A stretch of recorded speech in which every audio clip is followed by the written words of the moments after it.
Hello friends, in this video I will show you how to make chart bars wider in Excel. So firstly, create your chart.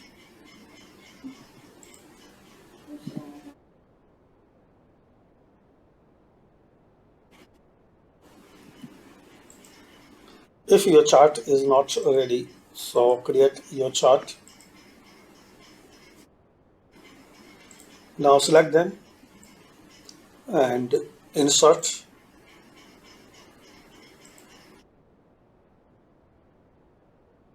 In chart options, select like 3D column, select it.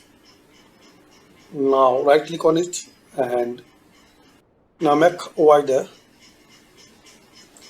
like this, drag and drop.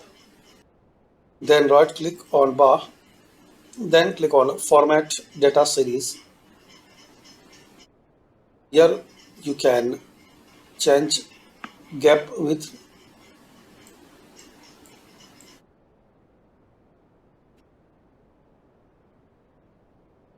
you can change gap depth. So select as your requirement gap depth and gap width.